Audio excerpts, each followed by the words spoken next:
Welcome to another episode of the Fantasy Rabbit Hole Podcast. I am your host, CSD Fantasy. Oh, technical difficulties, but hello, Fantasy Faithfuls, and welcome to another episode of the Fantasy Rabbit Hole Podcast. My name is CSD Fantasy, and I'm flanked by the one and only Nick Faber and the Coin Master, Matt Williams. How are y'all doing? I'm great. I'm great, and I'm loving that the Coin Master is sticking around. That's. I forgot about it earlier before the show, and I'm glad that we're keeping it going. I'm getting a logo made with Mario jumping up and smashing a brick with some coins in it. It's going to be great. Oh, that's going to. We should start every show with technical difficulties. Just start like that's the start. We should just have that as the start. Sound drop. Technical difficulties. This entire show is technical difficulties. I've had technical difficulties at work all week. I had a meeting with HR just for talking about my future. Came back to my computer and my profile is deleted from my computer. And like, oh, where do you see yourself with the company? Well, apparently y'all wanted to delete me.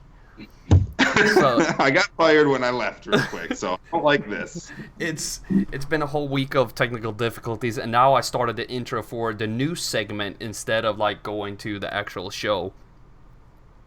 But today's show, I would say, we do have a truly special episode for everybody here, but as always, feel free to interrupt at any point in the show. In the live chat, we are here to serve. And I just wanted to quickly say that I actually pronounced Matt Williams correctly with the intro to the show and did not say Matt Williams as I did last week. I was looking over the episode and I didn't even notice that. I didn't notice it either. Terrible. Matt Williams. But before we get into today's show, he's the Coin Master. The Coin Master. I would like to remind you to hit that like button, please share on social media to help us get the word out there. Subscribe if you haven't done so, and check out the Patreon page down below for exclusive content and personal fantasy projections. I would also like to make an announcement that next week will actually be 4 people on the show. Nate Hamilton will join us to talk Super Bowl and much more fantasy-related topics. But now, let's hit the news, I think.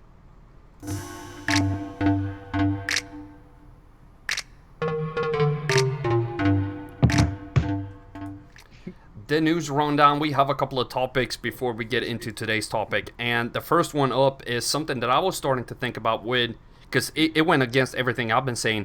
Jason Garrett actually goes to the Giants as their offensive coordinator, and to me that makes Sacrum Barkley even more interesting. Or is that just me being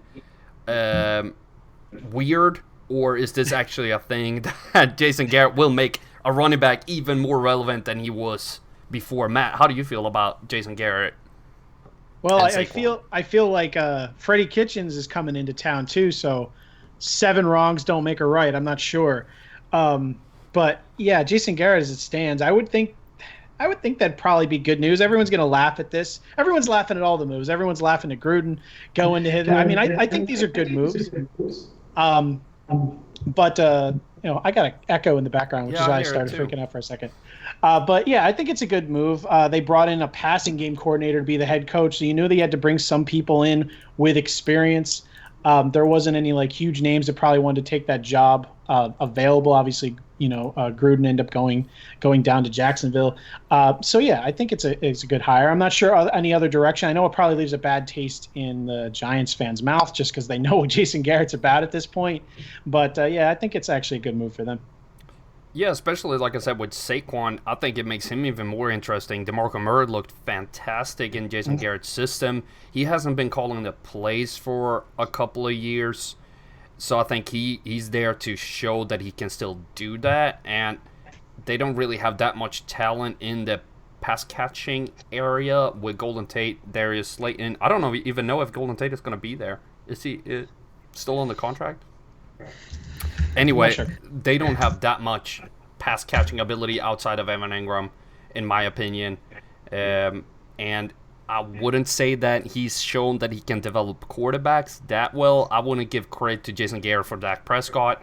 So the only one that I'm super excited about is Sacrum Barkley. Nick, are you changing your perspective any direction with the hiring? I mean, I already had him ranked pretty high going into next year. I wasn't too worried about what we saw, what the final outcome was this year. But I do think it gives a slight uptick, and I think you alluded to it by saying how DeMarco Murray, superseded all the expectations that were gone from him when he was in Garrett's offense. It was fun to see, and I think Sacrum Barkley, who is already just a perennial running back, who's a top talent, top tier. He is talent, a perennial running back. He's always a running back.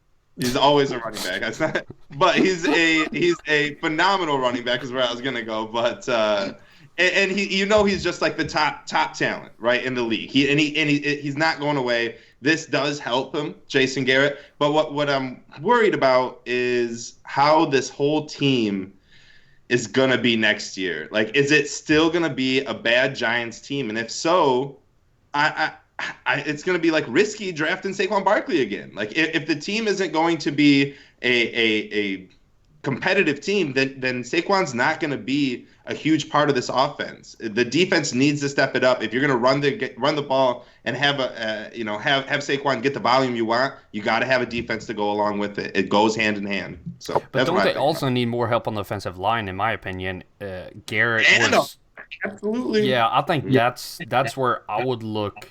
If I'm the Giants, I would look at offensive line, try to help Danny Dimes, try to help Saquon get a little bit more efficient. He's incredibly efficient running outside the tackles and outside a potential tight end, but up the middle they've just been terrible compared to other running backs who have been fantastic, especially the up the A gap. If you compare that to somebody like Todd Gurley when he was having his season, or just Christian McCaffrey, who everybody was talking about, he can't run up the A and B gap, he got to bounce it outside. Well, he definitely can. And Saquon should be able to do that too with the talent that he has and the physical abilities and vision. Yeah. It's just a matter of having a better offensive line in front of him. And somebody who's been suffering from that offensive line actually went so far that he retired. Eli Manning is gone.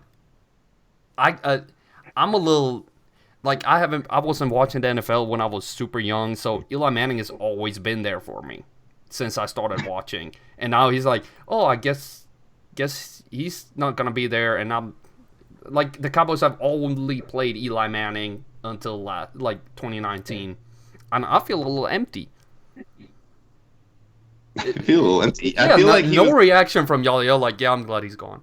I mean, Eli Manning, he's gone. Good. It's about 6 years overdue, but 5 years overdue. But it seemed like he was trying to beat Tom Brady one last time, and not in the Super Bowl, and playing in the NFL, having an NFL career. It seemed like he was just going to go hit for hit with Brady. He wanted to outlast him, but it didn't last, so Brady wins this time. I was going to say wins again, but he doesn't win. I don't know. I don't really care. Get out of here, Eli Manning. Do you care about this change that happened today? I want it over with, so I don't have to hear the Hall of Fame questions anymore. Will Eli Manning go to Las Vegas and gamble now instead? Because now there's a team there. From today, they're actually the Las Vegas Raiders. Lamest hype video ever. Oh, there was a hype video? They're we got an announcement. We're the Las Vegas Raiders. Dynamite name, guys. Oh my! Okay, that's a hot take I haven't heard before. No, I mean they had this big thing. We have a huge announcement. We're the Las Vegas Raiders. I'm yeah, we knew that. What was the announcement? Construction workers there. Why was it all the construction workers that helped build the stadium? They were the only ones allowed there or something? You know what I mean? No. Did you guys see the video? I've not seen it actually. I was just hyped because I think Las Vegas and the brand Raiders fit so well together. Well, no, it's fine. It's just, it's hardly an announcement, right? I mean, if they change their name, and now we're the Las Vegas, I don't know, Roosters, that would be a freaking story. They're still the Raiders. They moved to Las Vegas. They're the Las Vegas Raiders. Good job. International House of Burgers. That type of situation. Yeah, that would have been great. People would have lost their shit. I'm sorry. You can curse on this show. Oh, okay. I don't know. I feel like the tally's gone on the amount of times I've cursed on this show. I don't know. Yeah, I in the beginning I was like, "Oh, Nick, try to it's a family show. I'm gonna beep it out, and then eventually it's just can't. I beat it. We're not part of the Shield yet, and NFL media, so we can kind of do what we want for now. He gets. I'll calm it down. Yeah, and get an actual producer, so we don't have to start the show with technical difficulties. I like us, so it keeps it raw, man. Raw. That's what I'd call it, raw. Hey, how about some live breaking news that's not actually news? Why is Donovan Mcnabb trending on Twitter? Oh, we actually do have to check on that. Why is that? I know he's not dead, everybody, which is the first thing that jumps to your head. Like Antonio Brown's obviously there's an O.J. Simpson Antonio Brown situation undergoing probably soon. Because Mr. Peanut is trending because they said he's dead. Yeah, Mr. Peanut's dead. What is that? No idea. Donovan McNabb just blamed Terrell Owens for the collapse of the Eagles while he was there. Wasn't T.O. legit like carrying that team with a broken leg into the Super Bowl? Yeah, he played in a Super Bowl with a broken leg, and McNabb literally wasn't in good enough cardio shape to finish the game. Yeah, and like when was this? 2005? No. 2005. Yeah. Yeah, like I mean, 2000. Yeah, 2000. I'm still pissed about my soccer team losing Champions League final in 2005. So I can't really talk and be like, get over it. But I mean, playing the blame game at this point, and it's so easy to attack T.O. Like, he's the easiest guy to be like, oh, he's a toxin in the locker room. Yeah, he was also, the only one fighting. Did you guys ever see the "It's Always Sunny in Philadelphia" episode with where Donovan McNabb comes out to the? They're doing the Invincible episode, and they're practicing trying to get on the Philadelphia Eagles team. And they said they have McNabb coming out for inspirational words, and it wasn't McNabb; it was just some big guy. It's pretty funny. I haven't seen it. Yeah, that's McNabb. It looked like McNabb. So you just played it off like him? Yeah, pretty much. They just tried to like make it look like McNabb, and it was funny. He was just a big guy. He didn't look like him at all. It was pretty funny. Do you watch It's Always Sunny, Carl? Huh? Do you watch It's Always Sunny? Oh no, I've never seen even like 5 minutes of it.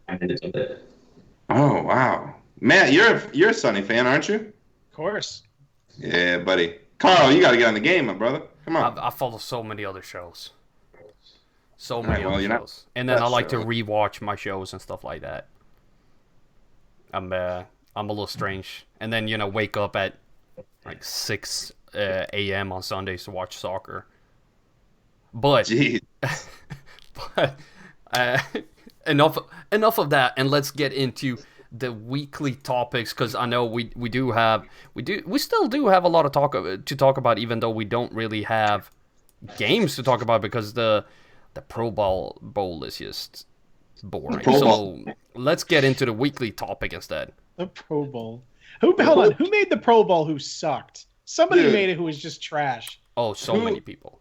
No, Xavier Rhodes. Xavier Rhodes made it, and he was like... He's like one of the worst cornerbacks in football. There's 6 guys ranked under him in PFF. Like, it was so bad. One of the worst. I know, Vikings fans are like, what? He's definitely not getting re-signed. That's how it is on every All-Star game, though. Like, every All-Star game is just a freaking popularity contest. It is the worst, man. That's why they're all... But usually you don't get, like, the backups usually aren't. Like, Cal Ripken made it into the MLB one when he was retiring because that's, like, popular. But usually the backups aren't usually like this, right? Well, do they usually put in people that are terrible in the backups? I think so. I think there's always 50% of just people that might deserve it, but definitely got there because of their name, in my opinion. It's just like Xavier Rhodes goes, but like Zadarius Smith still can't figure out a way to get there. That's why the All-Pro team is what everyone has to look at. That's what counts. Yeah. But okay, so popularity contest. Before we get into today's topics, that was winners and losers from 2019 season. It annoys me, and I don't know why. And Phillip Rivers, why are people so in love with this guy? Like, oh, he's a fantastic competitor. He's so great, man. Do you think he can make the Hall of Fame? how is this a discussion point? I've listened to several podcasts where he's just viewed as this fantastic quarterback that just been unlucky on bad teams. And to me, it's just, why is that the narrative for Rivers, but the narrative for like Tony Romo is you're terrible and the Cowboys should have been better with you? You know. I think Rivers was able to compile a lot of stats that Romo wasn't able to. I'm not saying that I think he's a Hall of Famer. Everyone in football is a Hall of Famer, literally. I mean, I have a better chance of getting to the Football Hall of Fame than these guys would have had a chance at their success level of getting like to the Baseball Hall of Fame. That's how disparity it is. So I don't know. He probably will make the Hall of Fame, but again, who doesn't? Xavier Rhodes is going to Hall of Fame. Phillip Rivers, I mean, he's the man though, right? He is that is he fun. Though? He's the man. Like as a person, he is the man. Competitive, fun, country boy. Just, I mean, yeah, dude. Look at dude. You see him outside of like all the videos of him outside of football, and he's just smart. He's Brett Favre. You know what I mean? He's that Brett Favre kind of that person. Oh, most definitely he is. Most definitely he is. Like, he's Phillip out there, Rivers is getting. Country boy having fun. It's great. Brett Phillip Rivers, Favre man. is a badass, and that is not Phillip Rivers. Yeah. Phillip Phillip Rivers is the douchebag country boy, not the country boy you want to be friends with. Phillip Rivers legit, like, he got tackled by somebody, went up and screamed in his face, 90-yard touchdown. The guy's helping you up. Whoa, dude. Phillip Rivers is like Seabass from Dumb and Dumber. Yes. No way. You guys have it all wrong. All wrong. First off, competition, like on the field is one thing, and I love that, man. I love that drive. I would rather have Phillip Rivers screaming in Campbell's face than Jay Cutler moping around. Like, I mean, and I don't want you to just be happy-go-lucky all the time, because that's not going to get you far. Yes, but I want you to be polite to the guy helping you up. Andrew Luck is like a one-off for that. Other than that, like let's be competitive. Let's fucking scream in each other's ears. Like, that's what you should be doing on the football field. It is like it's a I can't even think of the word right now. It is a death match out there. There is a lot of stuff going on. You need to have the fierce competition in your head, and that is okay with me. However, let's get off of that and let's get on to Phillip Rivers Hall of Fame. No, like, I just can't buy into it because of the stats. Like, I cannot buy into it. But it's crazy Matt that Ryan is going to everyone have way better stats.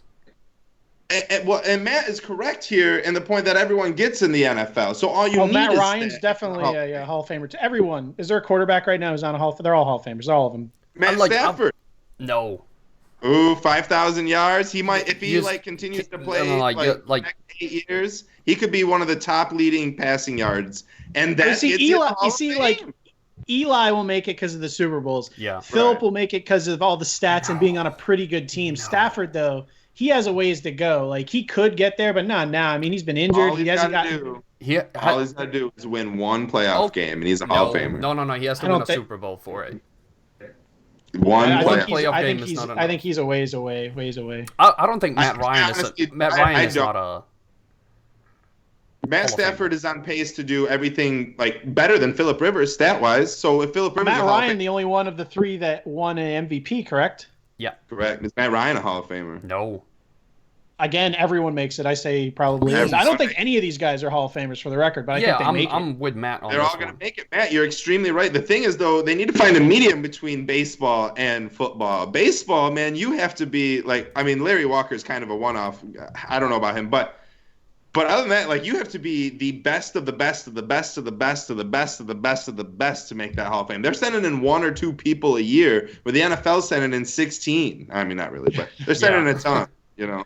Hey, before we move on from Phillip Rivers, tweet of the week, someone said that Phillip Rivers sold his house in L.A. and he's moving to Florida. I think one of the first comments was, the population of Florida just went up 14%. tweet of the week. I love it. Catholic country boy, man. I was going to say something when you were like, he's the man. I'm like, are we just measuring manliness by reproductive ability at this point? So Cromartie is the biggest man of them all, but Phillip Rivers For those who don't know, Phillip Rivers has 75 kids. Yeah, by one woman. Yes. Which is extremely impressive. Which puts him over Cromartie then, right? Yeah. Well, Kamari, it depends. yes. It depends on Kamari's what making- competition we're talking. Like I feel like it's tomatoes and apples. Not even apples and oranges, tomatoes and apples. What are we talking about right now, boys? Jesus Christ, is this a fantasy football show? Yes, and I'm gonna get into the weekly topic now, which was supposed to be winners and losers from the 2019 season, but I went way off, hating on Phillip Rivers for like 10 minutes. Inviting me onto your show ruined your show. I take it off the rails routinely, and I apologize. No. That's kind of our thing. Man. That's why we wanted you on, to take it off the rails even more. We were a little too focused during the season. But this is, like I said, it's also off-season. We don't have a game to talk about. But something that I've been thinking about, winners for the 2019 season, looking back at the season, and it's the late-round quarterbacks winning again. And I don't understand why we keep drafting high-end quarterbacks. Sure, Lamar Jackson, he wasn't high. Jameis Winston, Dak Prescott, Russell Wilson, Deshaun Watson is the first guy who was drafted like in the first 8 rounds or something. I would think. Then you have Matt Ryan, Kyler Murray, Carson Wentz, Josh Allen, and then Mahomes as 10th. I can't see a reason to keep drafting quarterbacks before the 8th or 9th round. And to be honest, I'd rather go 12, 13 in a 10, 12 league. Those are my winners. And, like, the late round quarterback, like, is there any way that you would go quarterback in the first 5, Matt?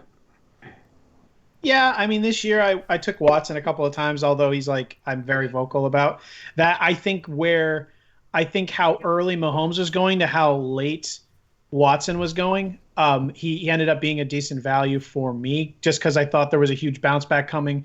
And but yeah, in general, I totally agree with you. I mean, Lamar Jackson broke out this year. He didn't get taken that much earlier than Patrick Mahomes did the year before his, the year of his breakout before he broke out. So there's always someone that can be had a little late. Just like ask all the people that drafted Baker Mayfield earlier. You were much more likely to ruin your fantasy team than win your league with drafting a quarterback early. Can you hit? Sure. But you can definitely compete going late. There's always guys on the waiver wire. Like, even if you have one of the top guys, whether there's an injury or a tough matchup, there's always someone on the waiver wire that is probably going to outperform your guy. That's just the way the quarterback position goes. Maybe not consistently, but yeah, it's an easily replaceable position in one quarterback format. That's for sure. Yeah. Nick, did you go quarterback high in any league? Who did I? Well, okay, so in Superflex, yes, and but in like a one quarterback team, I think I went Aaron Rodgers high in like my home league. I mean, and when I say high, I mean like 5th round. You know what I mean? But that was probably the highest I went for quarterback. Other than that, I went Stafford in almost every league I owned. I went. Stafford was hot, really hot in the beginning. I mean, 19 touchdowns, 5 picks in 7 games. So I mean, I was happy with what I had, with where I was sitting, but obviously it didn't finish out. Then I kind of had to play the waiver wire, and by the 7th week, you're kind of like trying to just hit for a couple weeks and then move on to the next one and move on to the next one. You're really streaming quarterbacks at that point. If you're gonna draft a quarterback late, like by week 4 or 5, that's when like the quarterbacks have separated themselves, and that's when you're gonna start picking up. You can always get lucky with a few late ones, but you always want to have your quarterback by week 5 or 6, but I never recommend drafting one early. And yet again, Lamar Jackson was a 9th round pick in most leagues. Dak Prescott 8, 9, Russell Wilson 8, 9. Like all these guys were just deep. You can wait late and for quarterback. So yeah, and I'm looking at. You can also check out my Twitter for more on that, and later on CSDFantasy.com with my usability comparison. And I've looked at 10-team leagues, and I count how many times you should have been started as a quarterback and average it out compared to the average of quarterback 1 and 2 and measure sort of that. Lamar Jackson should have been started in a 10-team league 13 times. Baker Mayfield, 3. 3 weeks you would have been okay. You would have had a top 10 quarterback if you started Baker Mayfield. All other weeks he was not startable. Like, you could have started pretty much any other guy that week and been fine with it. Aaron Rodgers, guess how many weeks, Nick? You said you drafted him high. Oh my God, probably like 3. Like, he was not good. Yeah, he was 5, the same amount as Matthew Stafford, who got injured. And like that's the thing with late round quarterbacks. It's just so few that end up being startable for Dak Prescott 11, Mahomes 10, which is impressive because he was hurt too. Deshaun Watson 9. Those guys are just extremes. And then Ryan Tannehill drops in at 8. Who would have thought that? So that's in a Superflex best ball league. I took Andrew Luck the day before he retired. And my only other quarterback was Stafford, who ended up getting injured. Luckily, after Luck got injured, all the quarterbacks were gone, but I had to take another one. And I'm looking at all these horrible people. So I ended up taking Eli Manning because it was like the only starter left. And he, of course, loses his job immediately. But then I took Ryan Tannehill, who saved me. I ended up finishing 8th in it was one of those monster things, not 8th in like a 12-team league, but 8th in the whole thing just because he saved me. So Ryan Tannehill, thank you, buddy. You almost pulled it off for me. Ryan Tannehill, yeah, it was a heck of a ride. There's a fantasy football winner for you, Ryan Tannehill. Is he going to be a fantasy football winner in 2020 as well, or is he just going to be a football cash money here it comes winner? I think he'll be a winner because once everyone gets over the excitement, I can't see him being ranked that high, to be honest, right? I mean, I would think most people end up tempering their expectations. Like, where's the highest we see him being ranked? I mean, no more than 15, 20?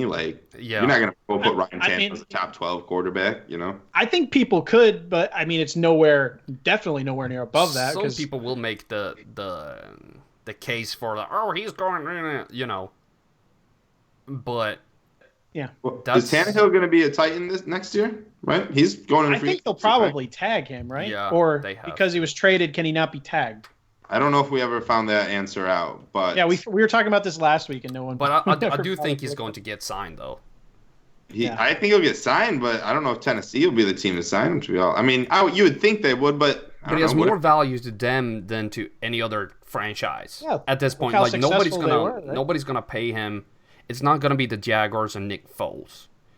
And I think people got a little burnt by that and understands now, the guy who brings you glory or whatever you want to call it has more value to your franchise than it has to another one because he's in the system. He knows everything. It worked out. It was the perfect storm for that situation.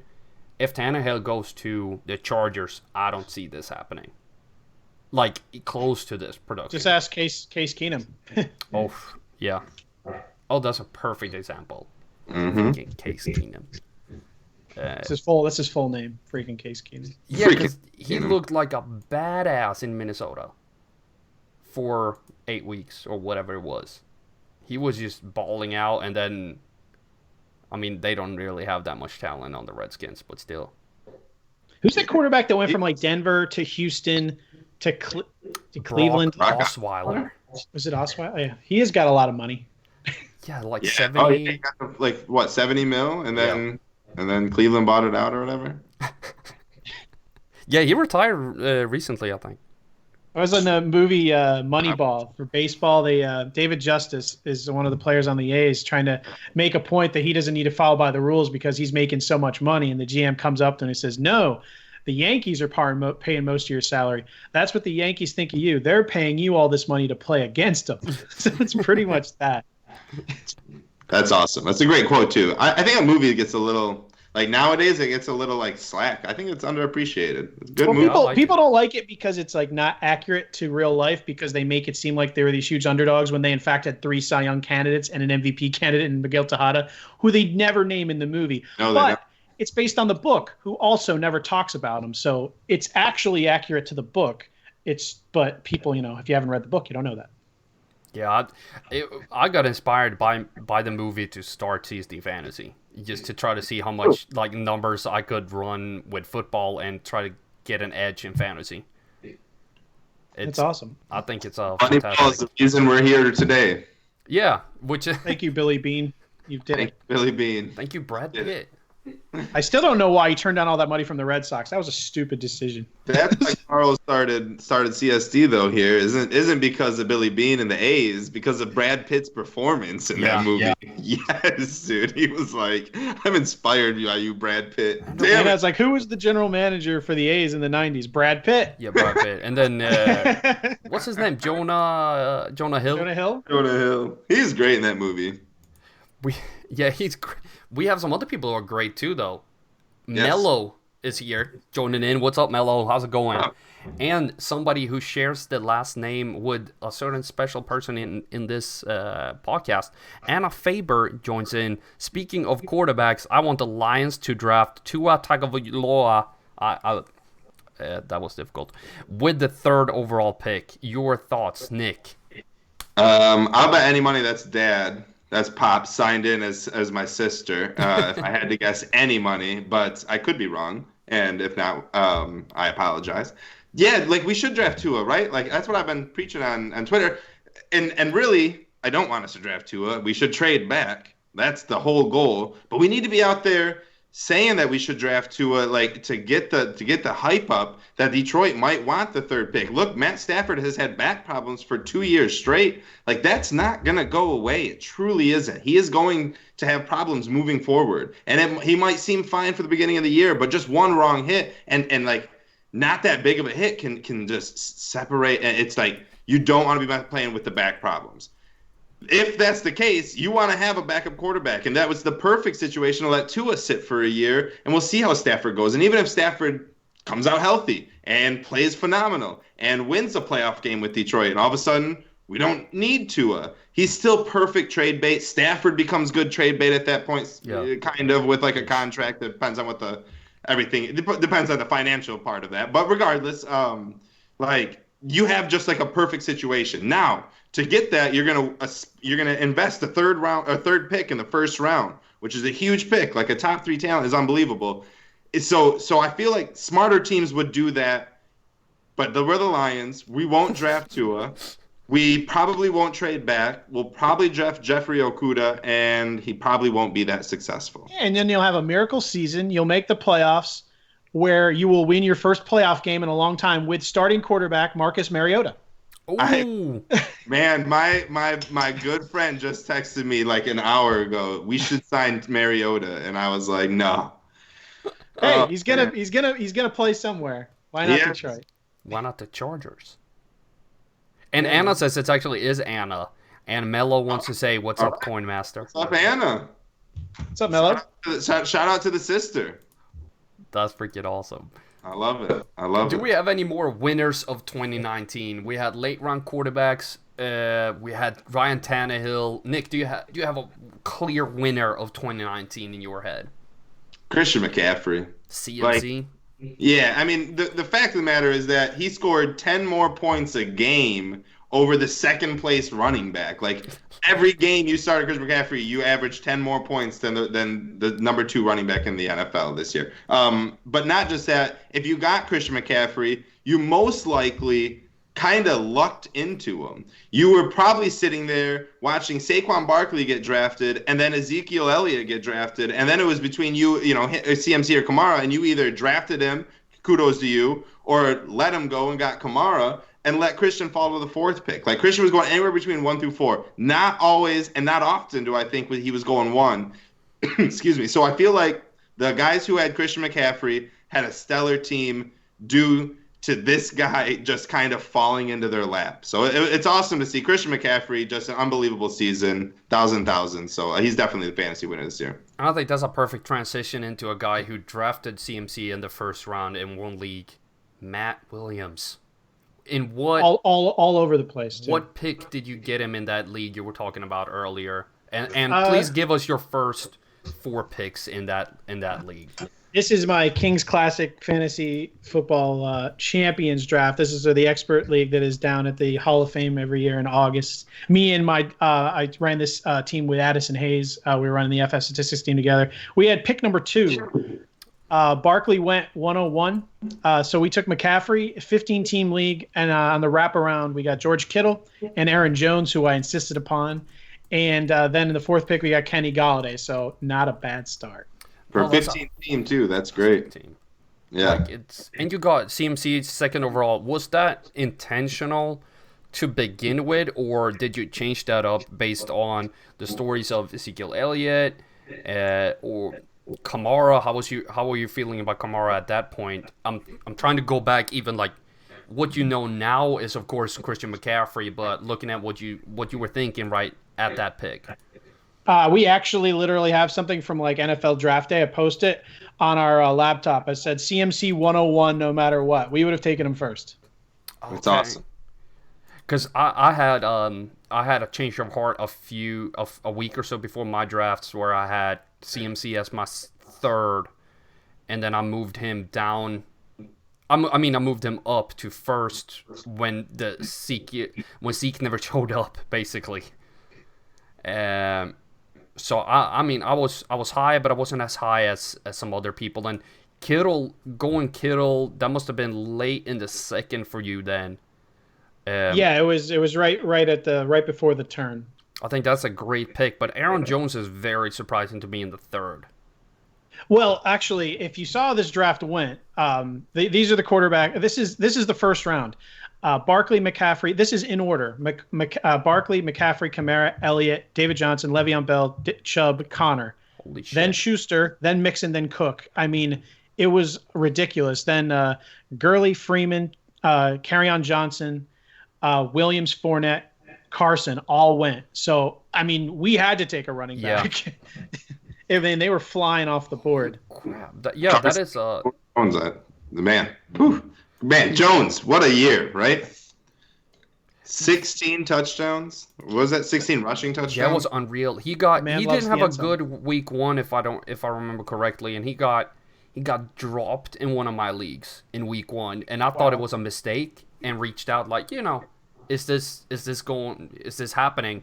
5 minutes later, he's picked up by our old host Carlton, and he just laughed to the bank with CMC and Aaron Jones the rest of the year. God. But that's a fantastic first 4 rounds. Yeah, I mentioned this before the show. We were talking about late round quarterbacks. We waited. 2 of our last 3 picks were Jameis Winston and Josh Allen. Again, we took 2 quarterbacks because it's a 15-team league. There wasn't going to be much on the waiver wire, and we weren't sure about Winston or Allen, so we wanted to kind of pick them up, and one of them was terrible. We could cut them. So that ended up working out beautifully as well. No, and I think this is a fantastic way to go back and look at what you were thinking and what you were doing, and it ties in with that late round quarterback, and it shows how well prepared you were with having like the freaking draft day thing, CMC, no matter what. Absolutely. That little callback. There was some miss picks in the middle. We were hoping in PPR to grab a couple of cheap pass catching backs. We took Naheem Hines, Jalen Richard. Obviously, that did not work out. And we took Sammy Watkins in the 7th, who we did not want to take there. There was a big run on wide receivers. I actually handcuffed him with Mecole Hardman because who handcuffs a wide receiver? But you do with Watkins. But we ended up trading him after his first week performance, which ended up being beautiful. And did you have to replace Hines and Richard with anybody on the waiver wire later on, or did you try to sit on them and hold them for a longer period of time? Like, what was going on? We held them for a little bit, but we kind of moved on. I mean, it was kind of deep rosters. We also had Devin Singletary, so we were okay. We kind of shipped people in and out the entire year, but overall, the rest of the guys I didn't mention in the 7th or in the 5th, we took Calvin Ridley. Then we took Will Fuller, who, got that 1 week. I don't know if you guys can remember that 1 week, McCaffrey, Aaron Jones, and Fuller. I mean, combined for like 250 points for the 3 of them. So that was insane. I faced 2 of them that week. Oh, that's brutal. It was brutal. No, but that sounds like a fantastic first 4 rounds, and then that you were darting, what I like to call darting a little bit, where you was like, this guy might be a number 1 running back eventually on his team, or catch a ton of passes, just get a bunch of running backs to see what sticks, and some high upside wide receivers. So I really like this draft a lot, and I'm not sure. I don't think we've played in a league with each other, but I would love to set up mock draft with us three on a show here in a few weeks as well to see, because it seems like we kind of had the same idea or have the same ideas how to draft. Nick, how do you feel about one of your drafts? Like, oh man, I got out of that screen too. I got it right here. So I had a fun draft. This league I didn't even end up making the playoffs in due to just like poor coaching on my end. But the draft itself was fun to watch, fun to look at. Like, I mean, you know, it happens. It was just some misplays. It was one of the cheaper leagues, so it didn't get as much attention. I'm not gonna lie. But anyways, I went out, got let me figure out. Hold on, where am I? Right here. Okay, so Kamara with the second pick overall over Christian McCaffrey, unfortunately. I loved Kamara this year, and it burnt me. So that one was a bummer with Kerryon Johnson right behind him. Kerryon, another person that I was a big fan of, but due to injuries, it just, you know, burnt out. But after that, you had Josh Jacobs, which turned out great as a third pick, and then Chris Godwin as a fifth pick. Well, I tried to get him everywhere, and as much as I could, I got Chris Godwin.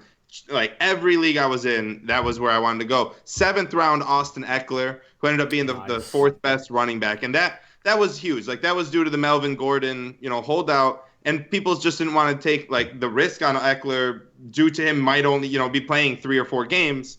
So I absolutely went and got Eckler everywhere I could. Austin Hooper, Curtis Samuel, 8-9. And that kind of rounds out Jameis Winston late. Like that was an all right draft pick. But go back. In what round did you get Austin Hooper? 10th round. Okay. Curtis Samuel 9th round. So Austin Hooper in 10th round. Like that was my tight end. Like that I wanted to get everywhere. You could just tell was trending into this like situation that he hit last year. But now, if you guys see, like, is he gonna even be playing for the Falcons this year or next year? They're talking about paying him here on TalkSport Radio and stuff like that. They need to. Need to. But I mean, he just went out and said, I've been waiting for an offer. They haven't sent any kind of offer. I'm enjoying what could be my last game as a Falcon here at the Pro Bowl. And you're like, oh, God. Austin Hooper is going to be on the fucking – he's going to be out there. The Falcons usually pay their own guys if they want to. So if they want to. Yeah, if they want to keep him, they'll keep him. What if they don't want to keep him? What if they don't want to keep Austin Hooper? Then they have to get. No, I'm not saying a free agent tight end, but they do have to get a big free agent signing to keep the fan base happy. I'd love Austin Hooper to be on Green Bay, but we wouldn't throw to him anyway, so what does it matter? Yeah. Oh, that would be nice. Otherwise, dude. Holy crap! Like if. It does, but Matt's right. It wouldn't matter because you can put anyone in a tight end position, and Aaron Rodgers won't hit him. I think we're gonna get AJ Green. We're gonna draft Tyler Johnson, and we're gonna be good. AJ Green would be a good sign, that's for sure. Opposite of Devontae Adams.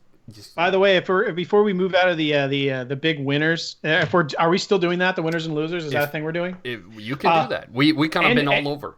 End of year winners is the Tampa Bay wide receivers, Chris Godwin and Mike Evans, moving into next year with all the comments from Bruce Arians, who couldn't be any more on the nose with how much he hates Jameis Winston. They're getting another quarterback, folks, and that's good news. Even though, 40 touchdowns, 30 interceptions, whatever the heck it ended up being, a new quarterback is going to be good overall for that team. Yes. But who's it going to be? Probably Phillip Rivers. Oh no. Hey, that's the rumor. He moved to Florida, and then right after that, people are saying that that's what Arians was interested in, but we'll see. But please, I enjoy the Bucs. I think they're a fun team. I love the 40. You don't think that the Godwin and Evans you wouldn't be? I mean, not for Rivers himself, but you wouldn't be excited with Rivers under Arians for those two wide receivers? No, Rivers don't have the arm to do what Carson Palmer did with Bruce Arians. It's gonna be dink and dunk. Fuck, or what Jameis Winston did with the receivers last year. Like, no way Rivers can make both of those receivers a top 5 wide receiver again. There's no way. He absolutely needs a run game. They do not have a run game. See, that's the only issue I have with calling them both top 5 is that it doesn't show the inconsistent problems you have with owning them. Where if you had Godwin, that was great. But if you had Evans overall it looked good. But if you owned Evans, there's a good shot you missed your playoffs because of the zeros he put up. I think if nothing else, Rivers will make them both startable every week, or give you more startable weeks. You know what I mean? I'm not saying he's my preferred option. I'm just saying anything's probably. Mike Williams, neither of them were starting wide receivers last year. Chris Godwin only had one more usable game than Mike Evans, by the way. It was a rough. You just want to throw that out there. Yeah, it was a roller coaster for sure. But one more, Godwin could have been starting in 7 games and Evans in 6, so it's not that big of a disparity. But I think that's. But just for top 5, that's sad. Yeah, right? No, definitely. But their peaks was just incredible, and the only guy who's like crushing it is Michael Thomas at 13, and then you have Galladay and Nuke at 9. DJ Moore had 9, but that's for that they made the top 24. There's gonna be a lot of new quarterbacks in next year. I mean, God, Tampa Bay, Carolina, Indianapolis, maybe New England. I mean, there's a lot of jobs open. That's crazy. Chicago should have a job opening. Yeah, I think didn't they come out and give the old vote of confidence to Trubisky already? Yeah, most definitely. He's their quarterback, but it's a bummer. That's what they did with, remember that Hard Knock season with the Texans? Like, our quarterbacks can play. Why are they getting disrespect for it? What was it? Savage and, what's his name? Cleveland Springsteen. God. Brian Hoyer. Brian Hoyer. Terrible. Like that. But I feel like we can sit here in roughly a year and do winners and losers, and losers are going to be the Tampa Bay Buccaneers wide receivers if Phillip Rivers goes there. I have Keenan. If Rivers is still with the Chargers, and I know I'm going to keep hating on Rivers. That's kind of my thing now. I moved on from Corey Davis, and now it's Phillip Rivers. Well, here you go. Maybe I misspoke. I shouldn't say they're a winner because Phillip Rivers may go there. We just mentioned that he may go. I make him a winners because Jameis Winston's gone. Bruce Arians is still going to throw a ton, but I think whoever Arians selects, if he in fact selects someone he likes, it's probably good news for the wide receivers. We'll obviously have to see who that is. But if Arians likes him, I will be intrigued. Hypothetically, if Rivers goes to Tampa Bay, I truly feel that would be just fine for Chris Godwin. I think it'd be Mike Evans that's going to see the most ramifications due to it. I'm going to try to trade away Evans if that's the case. But if Andy Dalton goes there, I'm going to keep him. Dalton's not going to be a starting quarterback moving forward. I think he's a better chance than Mariota. Yeah. Yeah. Watch Andy Dalton go to New England and win himself a Super Bowl. He's a serviceable quarterback. Yeah, he's a serviceable quarterback. He is a serviceable quarterback. I agree. You know how much I love the Andy Dalton. I love the red rifle here. Like, I got no problem with it. But I think would be a great fit for Carolina. Ooh, I haven't thought too much about them actually. Rookie. Yeah. Like, all these teams need rookies, man. None of these Andy Dalton, Marcus Mariota, Cam Newton, Mitchell. Well, maybe not Mitchell, but Dino all Smith are not gonna be winning you a Super Bowl. None of them. All you're gonna be doing is, like, if you sign Cam Newton, you're signing him for the jersey sales. If you sign Andy Dalton, you're signing him to be a transition period until you get a 1-15 record and get it like a top 1 quarterback. People are gonna be getting these veteran quarterbacks to try to tank for Trevor Lawrence, and it's just gonna be a lot of teams like going 1-15, 2-14, 3-13. I don't know. If any of these quarterbacks are starting next year, then I've lost faith in the NFL. I would love if Teddy went to Carolina, but I think Bridgewater is staying with the Saints to get that job because he feels comfortable. But otherwise, I think he would be a good fit. Is Teddy Bridgewater a starting quarterback in the NFL? I'm sorry, but I don't think so. Maybe that's just me. I think Jacoby Brissett better than him. You know what I mean? I like Jacoby Brissett. Yeah, Jacoby, if he's let go, he'll obviously.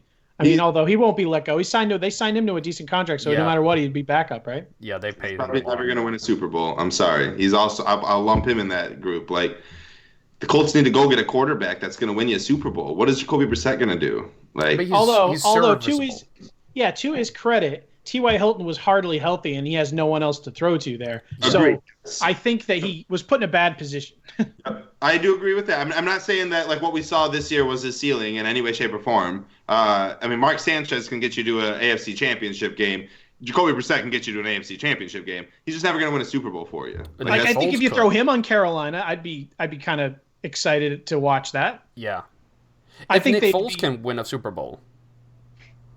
That was such a weird. That's such a one-off, though. Like, yeah, that's so weird. Yeah, but like if you look back over the last 10 years, it's kind of the sample size is just messed up because of Tom Brady. Right. We would have had a Super Bowl go to freaking Matt Ryan, another one to Russell Wilson. That's true. Mark Sanchez could have got into the Super Bowl, like not to say he'd win or anything, but due to Tom Brady, he didn't. Yeah, you're 100% right about it. I mean, if you look at but I don't know.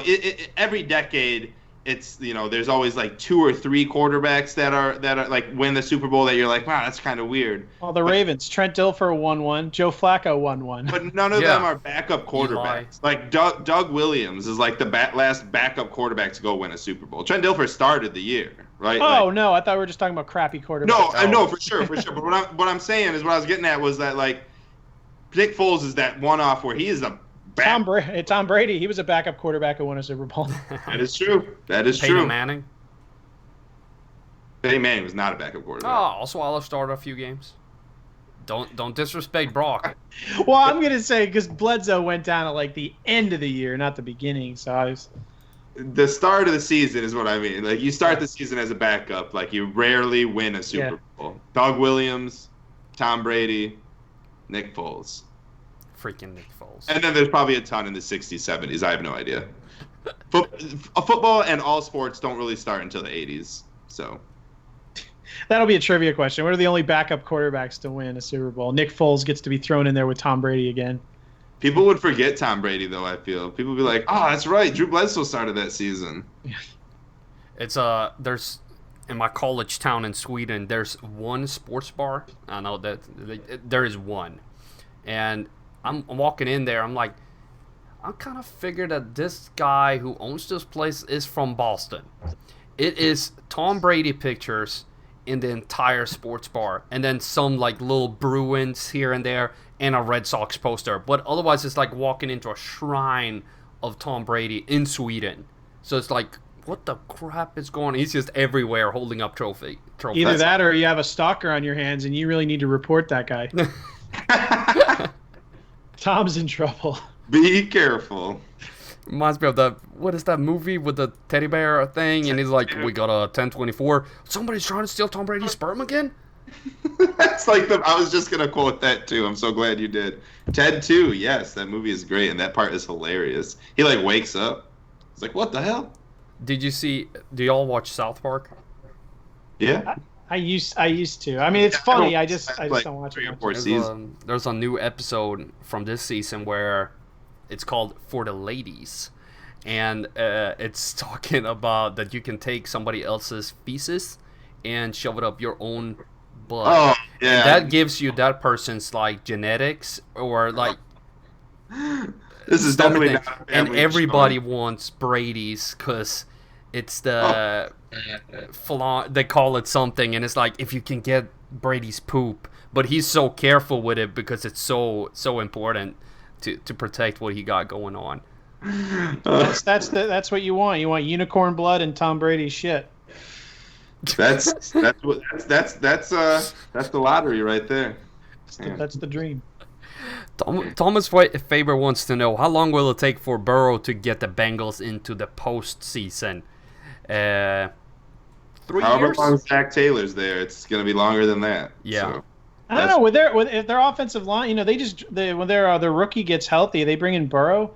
I think they'll be intriguing almost immediately, but I mean, they'd still be 3 years away. Get Stephon Diggs on that offense then.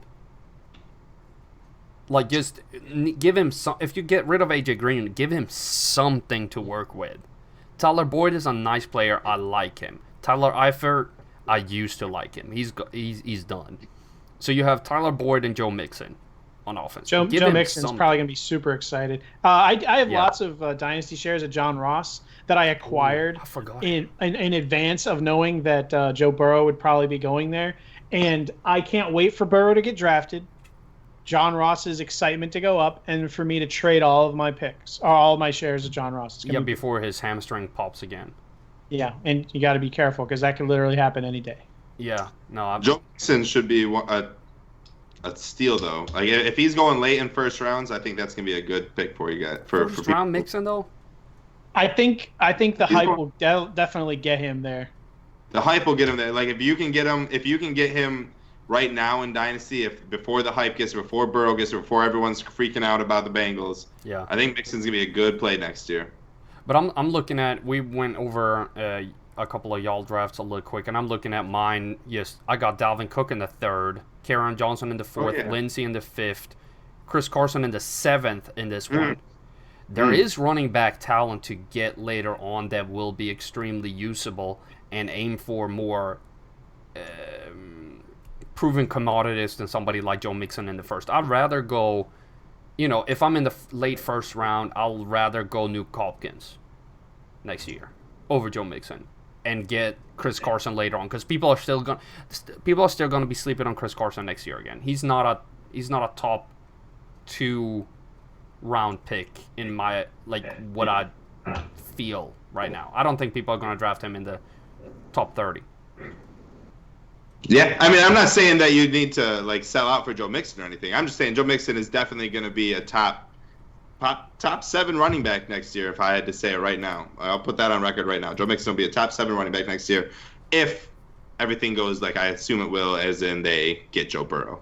If for some reason, although there's those rumors that Miami might actually try to move up and trade the house to get him. Which, if you're Cincinnati, I mean, what would it have to be? Their pick plus 3 consecutive firsts. I mean, it'd have to be that at minimum, right? They have so many first-round picks, Miami too. They have the Texans, they have the Steelers, they have their own this year, right? It would be so much. You'd have to. It would be bigger than the. Oh my God, what's his name? RG3. No. Well, didn't they give up a ton for him? Yeah, I think they did give up. They gave up so much for RG3. Who did Mike Ditka trade for? Ricky Williams. Jesus Christ. Run. Oh my God, that's a great documentary. Ricky, can you imagine if how good his career would have been if today's rules were in place? Poor Ricky. Yeah. And I think that's a perfect segment into the end of the show. No, actually, we have one more thing we need to cover, because we have a winner amongst us. Matt, the Coin Master Williams, won the prize picks last week with 6 out of 2, 4, 6, 8, 10, 12, something. 6 right. Doesn't matter. I'm the winner, and that is the only statistic that matters. Let's not put his average out there. Let's just say, who needs bronze when you have gold? And I finished 2nd with 5. The actual coin, scored 3, and Nick scored 2. Woo, 2 thumbs. Nick, score for 2. Look at your superior right here. The coin. Take a good look at it. The coin. Abraham Lincoln. The coin smashed you. Green Bay to win, and I picked San Fran to win. I might have got the prize picks wrong, but I picked the actual games correctly and the over-unders correctly. So, and the spread. Well, no, I didn't get the spread correct, but I think you picked Jimmy Garoppolo for the over, so that erases all your goodwill. You did. Yeah, I most definitely thought Mike Pettin was going to be like, okay, well, they obviously can run for 295 yards against us. So you made the mistake of thinking Mike Pettin would think. That's your mistake. I swear to God, I thought, okay, he might know what he's doing as an NFL defensive coordinator, and we're going to just put everyone in the box. But that was not the case. They thought Jimmy Garoppolo was going to beat them and decided not to cover the run. And I made a mistake. Matt actually scored 7. I need to bump everybody up 1 point. 3. All right. Of course, I'm 7. So that 7. Is my number. 7 that's a good number. That's above half. Matt Williams, double 7. Yeah, because I had Tannehill as under, but he was actually over. And Matt said over because he's a genius. Oh, before I go, I wanted to plug before we end the show. I wanted to plug one show. Me and Nick are doing next week for the Daily Blitz podcast. We did it last week. We don't know who's going to be on it. We're still inviting people. Daily Blitz at Daily Blitz Pod on Twitter. We're doing the prop bet extravaganza show where we don't care about the actual game. We want to know the over/under on the national anthem. We want to know how many times Patrick Mahomes' girlfriend's going to appear on the screen. We're going to be doing all those. Whole show. It's like 2 hours of us drinking and hammering out prop bets for the Super Bowl. It's going to be beautiful. Will there be a live chat? Yeah, for sure. Yes. We'll do it live. Oh yeah, we'll do it live. I'm joining in, and I'm going to be obnoxious. I'm putting it out there right now. Blue Gatorade on the coach for sure. Blue Gatorade. Ooh, I'm going orange. That's my favorite prop bet every year. Is what color is going on the coach. I can't just throw out my answers without a little research. I mean, what am I here? That's a tease for everyone. What's Matt gonna pick? The Coin Master. The Coin Master strikes again. We need to find out. But we will be back again next Wednesday with Nate Hamilton as guest. So we will be 4 talking heads next Wednesday at 9 p.m. Eastern Time, as always, for our Super Bowl pre-Super Bowl show. So signing off for the Fantasy Rabbit Hole is Nick Faber, Matt Williams, the Coin Master, and CSD Fantasy. And I will see you again next week. Peace.